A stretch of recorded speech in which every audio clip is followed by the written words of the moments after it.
You guys, we need to talk about Sabrina Carpenter because her brand new album Man's Best Friend just dropped, and people are losing their minds. Fans were already speculating that she might spill about her breakup with Barry Keoghan, and now that the album is here, everyone's analyzing every lyric. From the very start of this era, the drama has been non-stop. The second the cover art hit the internet, people went wild. Some accused it of being tasteless and pandering, while others defended it as Sabrina's classic use of satire and layered messaging.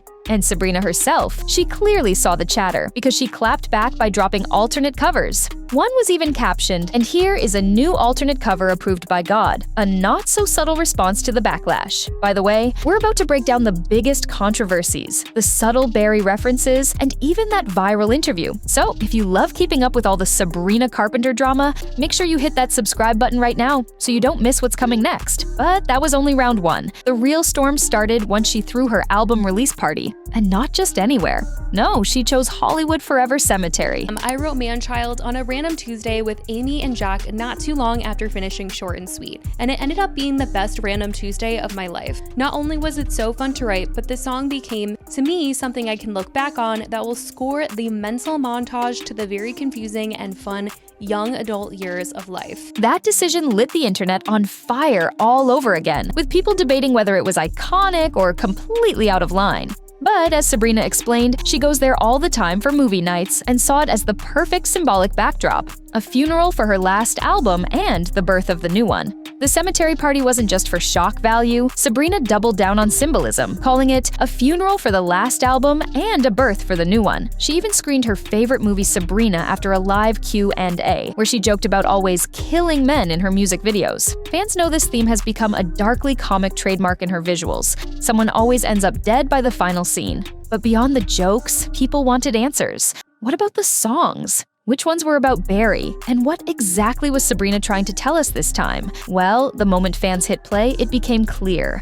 There were plenty of lyrics pointing at heartbreak, disappointment, and a man who just wasn't showing up the way he should have. A little respect for women can get you very, very far. Remembering how to use your phone gets me oh so hot. Considering I have feelings, I'm like, why are my clothes still on? Offering to do anything, I'm like, oh my god. I get wet at the thought of you being a responsible guy, treating me like you're supposed to, tears run down my thighs. In songs like Tears and Willpower, Sabrina paints a picture of a guy who once showered her with attention but suddenly turned cold. Someone who left her confused, doubting, and crying. One lyric in particular had fans buzzing. A little respect for women can get you very far. Ouch. If that's not a pointed line, I don't know what is. And this wasn't the only track raising eyebrows. Sabrina sprinkled in clever wordplay that hinted at multiple exes. Shawn Mendes, Dylan O'Brien, and yes, Barry, keeping fans guessing with every line. Now this is where fans really started connecting the dots. Once the album officially dropped, people combed through every lyric looking for signs about Sabrina's breakup with Barry Keoghan. And let me tell you, the clues are everywhere. In Tears, she sings about being turned on by the simplest acts, like a guy just assembling IKEA furniture, but the real sting is in how she contrasts that with feeling ignored. She literally points out that just showing basic respect for women can go a long way, yet the guy in question still couldn't do the bare minimum. Fans immediately tied that back to Barry, questioning why someone so public in their romance seemed to stop putting in effort. She sings he's clingy, he's loving, he always initiates, calling and touching, it feels like just yesterday. He wanted all four of my personalities, now I don't recognize this.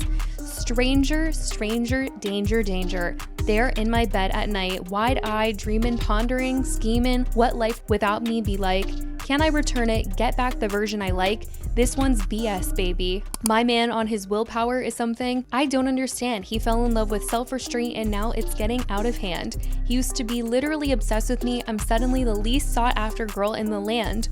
Oh, my man on his willpower is something I don't understand. He's busy, he's working, he doesn't have time for me. My pajamas not tempting him in the least. What in the effed up romantic dark comedy is this nightmare lately? Then there's My Man on Willpower, and oof, this one cuts deep. Sabrina describes how he used to be clingy, loving, always initiating affection, and then suddenly, it's like he vanished emotionally. She calls him a stranger, talks about lying awake next to someone she doesn't even recognize anymore, and wonders aloud, what life without me be like? It's one of those songs where you can actually feel the shift she went through.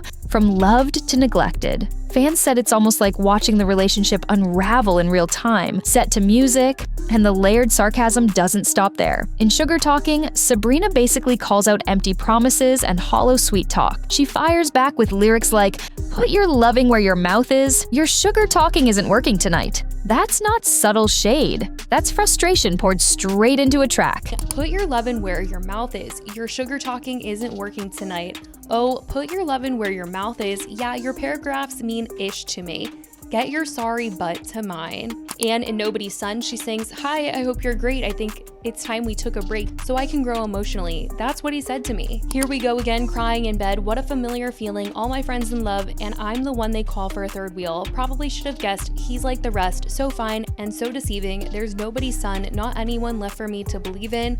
Me? No, yeah, I'm good. Just thought that he eventually would cave in, reach out, but no siree. He discovered self-control. He discovered it this week. It's this mix of wit and raw honesty that's made fans call Man's best friend her most vulnerable and sharp project yet. And just when you thought it couldn't get more personal, Sabrina drops Nobody's Son. This track really stings because it lays out the exact moment things fell apart. She recalls how he told her they needed to take a break so he could grow emotionally.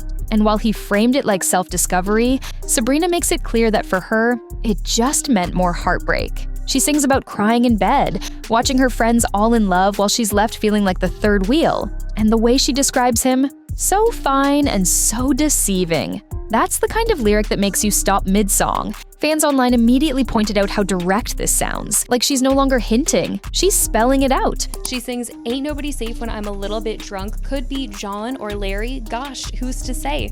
Or that one that rhymes with villain, if I'm feeling that way. But then comes one of the most talked about songs, Go Go Juice. Sabrina admits that after a few drinks, she starts thinking about her exes. And here's where the Easter eggs come in. She drops names that rhyme suspiciously close to the men she's been linked to.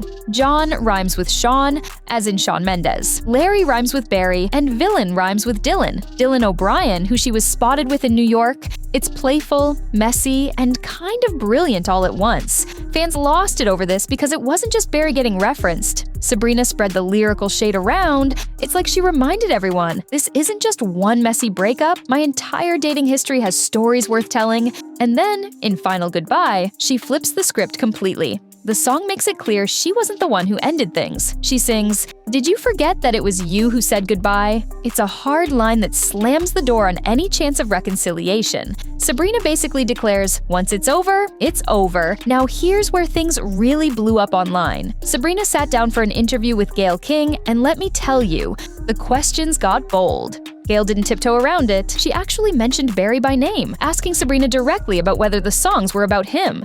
Fans couldn't believe it. Seeing Barry's name dropped so openly had everyone talking. And villain rhyming with Dylan, who she was seen out with in New York before. And John rhymes with Sean. And there was a lot of drama that went down between her and Shawn Mendes. Do you worry about men saying, "I'm afraid to mess with her. I'm afraid"? You know, the last album they were saying it was about Barry Keoghan, Bed Kim. You never said it is or it isn't. I just wouldn't say. You wouldn't say. It's more fun for people to picture the person in their head. Yeah. He got a lot of backlash because your fans are very loyal. Correct. Did you feel badly when he was going through that, or did you feel, but that's not on me? I never said it was about him. Sabrina's response, though, was calculated. She dodged giving a direct answer, saying she thinks it's better when people picture the person in their own head instead of knowing who was in hers. In other words, she left it open, enough to keep people guessing, but never confirming. Smart move, because it keeps the conversation alive without her having to spell anything out. But Gayle pushed even further, asking if she felt responsible for the backlash Barry got online. Sabrina stood her ground, reminding everyone that she never confirmed who the songs were about. She even pointed out that most guys seem flattered when they get a musical shout-out. Subtle, sharp, and unapologetic. In a good place right now? Today, here with you, I'm in a lovely place. I feel that too. Yeah. I feel that about you too. Sabrina. The interview, though, had its awkward moments. At one point, Gayle asked Sabrina if she was in a good place. Sabrina said, "I'm great, like, with you." But her facial expression, fans noticed it told a different story. The comment section lit up with people pointing out that her words and her face weren't exactly matching. And then there was the slip-up. Gayle claims Sabrina's first album was short and sweet. Longtime fans had to laugh at that one. It's actually her sixth. That little fumble had viewers wondering if Gayle had all the details right going into this conversation.